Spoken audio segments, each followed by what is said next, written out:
NBC 15 News at 11 starts now. Now at 11, a police pursuit near UW Hospital ends in an arrest. Plus, we'll explain how the suspect in that chase may be connected to a shooting outside a West Side bar overnight. And we take a look at what's on tap at the Republican National Convention as Donald Trump is expected to be the official nominee by the end of today.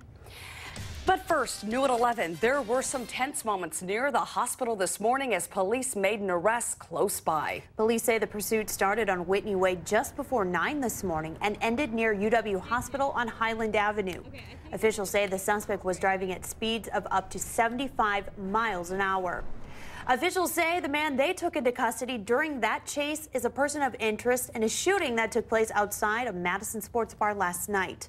The shooting happened around 1:30 this morning in the parking lot of Legend Sports Bar and Grill, which is on Grand Canyon Drive. Police say the two victims were taken to the hospital and their injuries are not life-threatening. Authorities say this shooting was not random.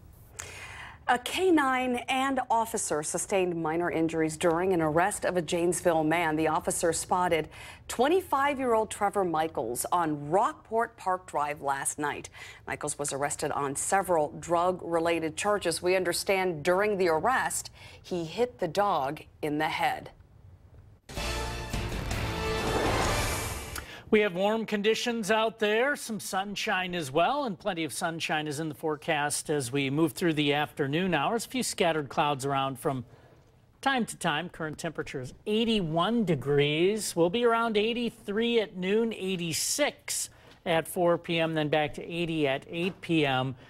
Today's high 87. That is not even going to be close to the warmest day we see this week. As a matter of fact, high temperatures in some cases maybe 10 degrees warmer than the 87 we're going to see today a little bit later this week, including in Madison. We have a shot at getting up above 95 degrees by Thursday, and we'll talk about that. There is an excessive heat watch in effect. We will talk about that as well, and we'll run down the full weather forecast in about 10 minutes. Charlie, thanks. In our Decision 2016 coverage, we're just hours away from Donald Trump getting the official Republican nomination tonight. And the big story out of Cleveland is how parts of Melania Trump's speech last night sound an awful lot alike Michelle Obama's 8 years ago. Tracy Potts is in Cleveland with the details. Their words are undeniably similar. That you work hard for what you want in life.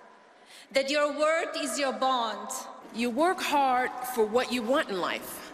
That your word is your bond. The only limit to your achievements is the strength of your dreams. The only limit to the height of your achievements is the reach of your dreams. Trump's campaign chair denies any wrongdoing and blames Hillary Clinton. It's just another example, as far as we're concerned, that when Hillary Clinton is threatened by a female, the first thing she does is try to destroy the person. Chris Christie also coming to her defense today. 93% of the speech is completely different. But Trump's co-chair calls it a mistake. And RNC chair Reince Priebus praised the speech, but says he'd probably fire her speechwriter. The campaign says a team of writers worked on this speech. Mrs. Trump says she wrote it. I wrote it and with a little help as possible. All that as Donald Trump prepares to be officially nominated today. The ayes have it. Despite an uprising Monday by anti-Trump delegates, the vote is set for tonight. Then speeches focusing on the economy, including Chris Christie, Ben Carson, Washington's top two Republicans, and two of Trump's children. Tracy Potts, NBC News, Washington.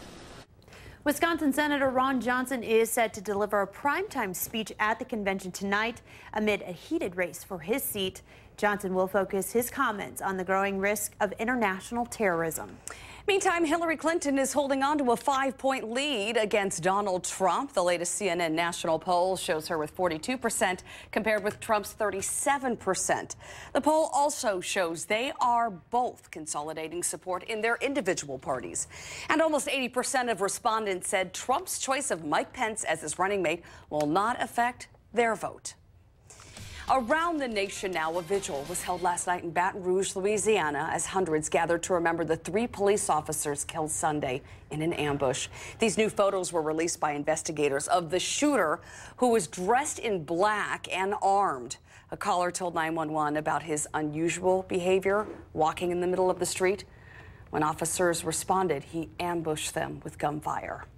Just days after police shootings in Dallas and Baton Rouge, police officers in Oklahoma City are being allowed to carry more firepower. Yesterday, city leaders granted a request by the police union to allow officers to carry their own personal weapons in addition to their service revolver. Originally, the city's mayor denied the request, but he admits the events of this past weekend in Baton Rouge made him change his mind. After Baton Rouge, everything I thought before, it's out the window. Before an officer can bring their gun to work, the rifle must be approved. The officer must have proper qualification, and all ammunition must be provided by the city.